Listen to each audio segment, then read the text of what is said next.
నమస్తే, welcome to Suman TV. నేను మీ Suman TV Usha. ప్రస్తుతం నేను అమెరికన్ లేజర్ ఐ హాస్పిటల్లో ఉన్నాను. ఈ మధ్య కాలంలో గ్లకోమా ఈ పేరు చాలా ఎక్కువగా వింటూ ఉన్నాము. కంటి సమస్యకి సంబంధించి చాలా ఇబ్బందులు మనం చూస్తూ ఉంటుంటాం. కొన్నిటిని ఐడెంటిఫై చేయడం కష్టంగా మారుతూ ఉంటుంటుంది. దానిలో మనం గనక గ్లకోమాని చూస్తే దీనికి సిమ్టమ్స్ ఏంటి, ఏ విధంగా ఐడెంటిఫై చేయొచ్చు, దీనివల్ల వచ్చే కాన్సిక్వెన్సెస్ ఏంటి అన్న వాటిపైన మనతో పాటు ఇవాళ డాక్టర్ శాంతిప్రియ గారు ఉన్నారు. ఆవిడని అడిగి తెలుసుకుందాం. నమస్తే మ్యామ్. నమస్తే. గ్లకోమా ఈ మధ్య కాలంలో చాలా ఎక్కువగా వింటున్న పేరు ఇది. చాలా మందికి దీనిపైన పూర్తిగా అవగాహన లేదు. What is glaucoma? గ్లకోమా అంటే బేసికలీ ఏదైనా ఒక ఆకారం అంటే బాల్ ఉన్నా దాది బాల్ షేప్లోనే ఉండాలి అంటే కొంచెం ప్రెషర్ అనేది లోపల ఉంటుంది. ఎస్. అలాగే కన్ను అలా షేప్లో ఉండాలి అంటే కొంచెం ప్రెషర్ ఉంటుంది. అది నార్మల్ ప్రెషర్ వచ్చేసి 10 to 20 అన్నమాట. 10 to 20 mmHg అంటే మర్క్యూరీలో మెజర్ చేస్తాం. సో ఆ ప్రెషర్ దాటితే కంటి నరం అనేది క్రమేణా ఒత్తిడి ప్రెషర్ వల్ల ఒత్తుకొని చనిపోతుంది. దీన్ని మనం గ్లకోమా అంటాము. ఓకే, అంటే దృష్టి కోల్పోతామా? దృష్టి కోల్పోతాము, కానీ మీకు దాని సిమ్టమ్స్ అనేవి అసలు తెలియవు. గ్లకోమా అనేది it's famously known as a silent thief of vision. For example, నేను మిమ్మల్ని చూస్తున్నా, నాకు పక్కనున్న ఆ సోఫా, ఈ పక్కనున్న ఈ బోర్డు కనిపిస్తూ ఉంటాయి, హేజీగా కనిపిస్తూ ఉంటాయి. దీన్ని ఫీల్డ్ ఆఫ్ విజన్ అంటాం. గ్లకోమాలో క్రమేణా ఇది క్షీణించిపోతుంది. మా స్ట్రైట్ చూపు అంటే నేను మిమ్మల్ని చూస్తుంటే మీరు క్లియర్ గా కనిపిస్తున్నారు కదా, ఇది లాస్ట్ స్టేజ్ వరకు ఉంటుంది. సో మీరు దాన్ని ఐడెంటిఫై చేయలేరు. సో ఈ విజన్ ఫీల్డ్ అనేది పోతుందన్నమాట. లాస్ట్ స్టేజెస్ లో ఇట్లా అయిపోతాం మనం.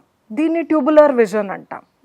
సో పోను పోను లాస్ట్ స్టేజ్ లో ఇది పోతుంది and it is gone, complete గా బ్లైండ్ అయిపోతుంది అండ్ దీన్ని రివర్స్ కూడా చేయలేము. మీరు అంటున్నారు ఐడెంటిఫై చేయడం చాలా కష్టంగా మారుతూ ఉంటుందని. ఇంటర్నల్ గా ఏదైనా చేంజెస్ అబ్జర్వ్ చేసే ఛాన్స్ ఉంటుందా? పోనీ లేదు. గ్లకోమా ఇప్పుడు 3rd most common cause of blindness world wide. ఎందుకు ఈ పరిస్థితికి వచ్చింది అంటే సిమ్టమ్స్ ఏమీ ఉండవు దీనికి.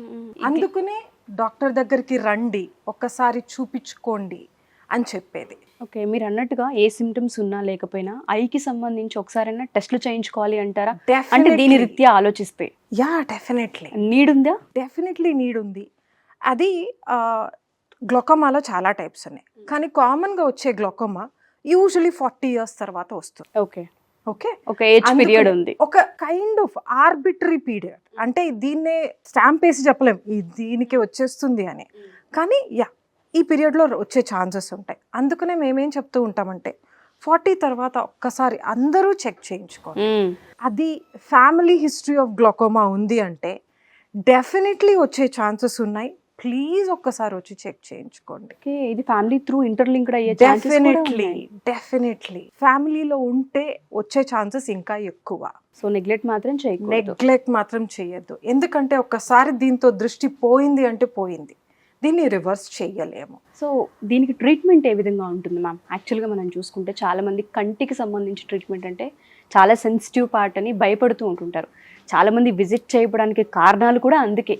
చాలా మందికి చూపు కొంచెం మందగించినా డిలే చేయడానికి కూడా కారణాలు అవి. దీనికి ట్రీట్మెంట్ ఏ విధంగా ఉంటుంది? సో గ్లకోమా అంటే దీన్ని పర్మనెంట్గా ట్రీట్ చేయలేము. మనకి డయాబెటీస్ ఎలాగో గ్లకోమా కూడా అలాగే. అంటే డయాబెటీస్కి పూర్తి ట్రీట్మెంట్ లేదు, మనం టాబ్లెట్స్ తీసుకున్న రోజులు మన బ్లడ్ షుగర్స్ నార్మల్గా ఉన్నన్ని రోజులు మనం బాగానే ఉంటాం అన్నట్టు. అలాగే గ్లకోమా కూడా ట్రీట్మెంట్ ఉంది. మెడికల్ ట్రీట్మెంట్ ఉంది, సర్జికల్ ట్రీట్మెంట్ ఉంది. మెడికల్ అండ్ సర్జికల్ రెండు ఉన్నాయి. ఓకే, కానీ రెండు పర్మనెంట్గా ట్రీట్ చేయలేము. గ్లకోమాని కంట్రోల్ మాత్రం చేయడానికి అవుతుంది. ఫర్ ఎగ్జాంపుల్, మీరు గ్లకోమాకి ఏమీ ట్రీట్మెంట్ తీసుకోలేదు అనుకోండి, ఒక 5 yearsలో మీకు డెఫినెట్గా చూపు పోతుంది. దీన్ని మనం ఒక 20-25 years ప్రొలాంగ్ చేయొచ్చు. దానికన్నా ఎవ్వరూ ఏమీ చేయలేము. సో దీనికి యూజువల్లీ ఫస్ట్ టైం వచ్చినప్పుడు మేము మెడికల్ లైన్ ఆఫ్ ట్రీట్మెంట్ ఎక్కువగా వాడుతూ ఉంటాం. సో డ్రాప్స్ రాసిస్తాము. ఆ డ్రాప్స్ ఎప్పుడు వేసుకోవాలో, ఎలా వేసుకోవాలో అని కూడా స్పెసిఫై చేసి చెప్తాము.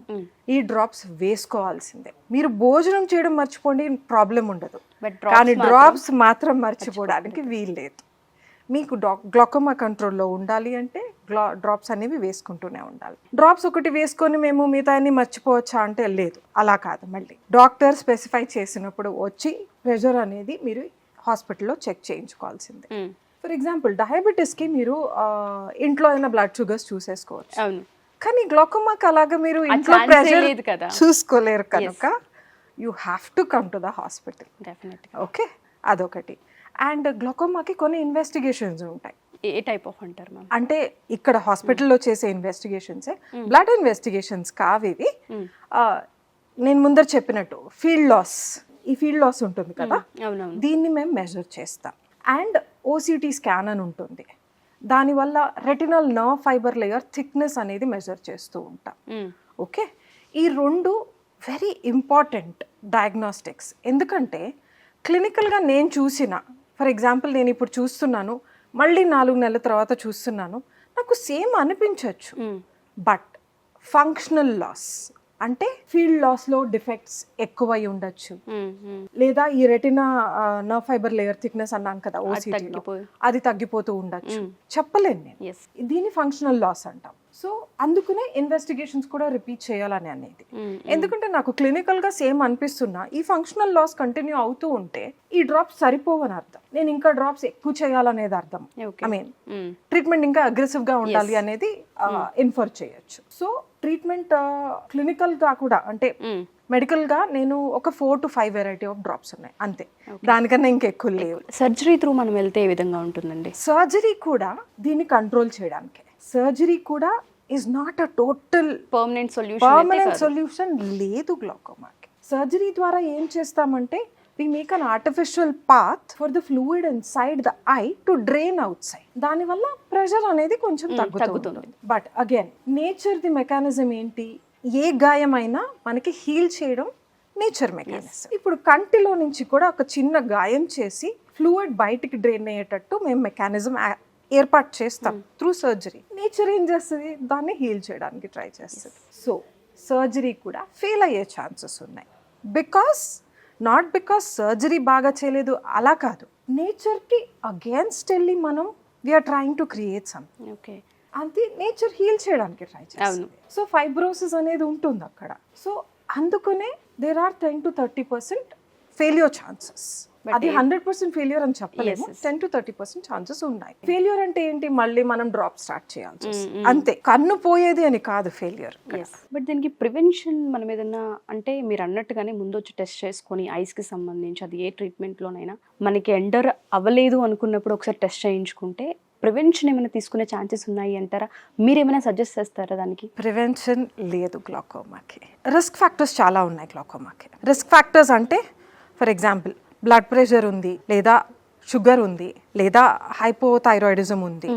వీటి వల్ల గ్లాకోమా కంట్రోల్ అనేది తప్పచ్చు. ఫర్ ఎగ్జాంపుల్ బ్లడ్ షుగర్ ఉంది, మీకు బ్లడ్ షుగర్ మంచి కంట్రోల్లో లేదనుకోండి, మీ గ్లాకోమా ప్రెషర్ కూడా మంచి కంట్రోల్లో ఉండదు, మీరు ఏం చేసినా ఉండదు. సో ఈ రిస్క్ ఫ్యాక్టర్స్ అనేది మనం కంట్రోల్లో పెట్టుకుంటే గ్లాకోమాని కూడా కంట్రోల్లో పెట్టుకోవచ్చు. ఓకే, కంట్రోల్లో పెట్టుకోవచ్చు అంతే. బట్ టోటల్గా మనం గ్లాకోమాని అవాయిడ్ చేయలేము. బట్ ఎవరైతే ఈ వీడియో చూస్తూ ఉంటుంటారో కంటి సమస్యలు ఎప్పటికప్పుడు కొత్త కొత్త పేర్లు మేము వింటూ ఉన్నాము, చాలా ప్యానిక్ అవుతూ ఉంటుంటారు. ఎందుకంటే ఐస్ అనేది చాలా ఇంపార్టెంట్, మేజర్ ఐస్తోనే మనకి డే స్టార్ట్ అవుతూ ఉంటుంది, డే ఎండ్ అవ్వాలన్నా ఐస్తోనే మొదలవుతూ ఉంటుంది. కాబట్టి అడుగుతున్నాను, ఒకసారి వాళ్ళు రావాలి, వాళ్ళు చెక్ చేయించుకోవాలనుకున్నా, మీరు అన్నట్టుగా ఏదైతే స్ట్రైట్ కాకుండా మన సరౌండింగ్స్ని చూడలేకపోతున్నామన్న సమస్యని ఐడెంటిఫై చేసే ప్రాసెస్ అయితే ఉంటుందో, ఒకసారి రావాలి అనుకున్నా, లేదా ప్రివెన్షన్ ఒకవేళ టెస్టులు చేయించుకోవాలనుకున్నా అమెరికన్ లేజర్ ఐ హాస్పిటల్ ఏ విధంగా ట్రీట్మెంట్ ఉంటుంది అంటారు?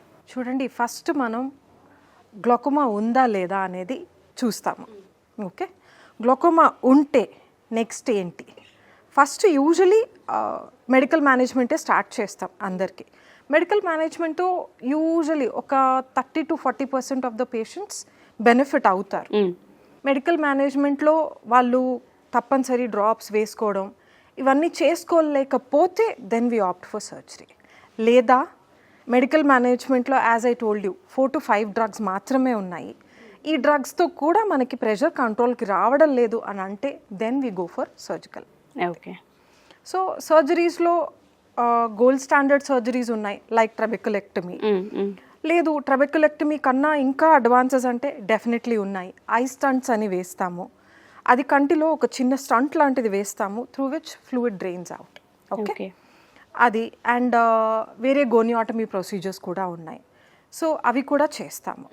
ఇవన్నీ కొన్ని patients are suitable for these surgeries, కొంతమందికి సెట్ అవ్వదు, ఆ బాడీ సపోర్ట్ చేయదు. యాక్చువల్లీ బాడీ అని కాదు, టైప్ ఆఫ్ గ్లోకోమా సపోర్ట్ చేయదు. ఓకే ఓకే, అలాంటి పేషెంట్స్లో ఇలాంటి ప్రొసీజర్స్ కాదు, గోల్డ్ స్టాండర్డ్ ట్రబెక్యులెక్టమీకి వెళ్ళిపోతూ ఉంటాయి. అండ్ ఈ ట్రబెక్యులెక్టమీ అనేది ఒక్కొక్కసారి క్యాటరాక్ట్ ఉన్నప్పుడు క్యాటరాక్ట్తో పాటు కంబైన్డ్ సర్జరీస్ అని చేసేస్తూ ఉంటాం. అది కూడా చేయొచ్చు, ఇట్ ఈస్ ఫీజిబుల్ ఎనఫ్.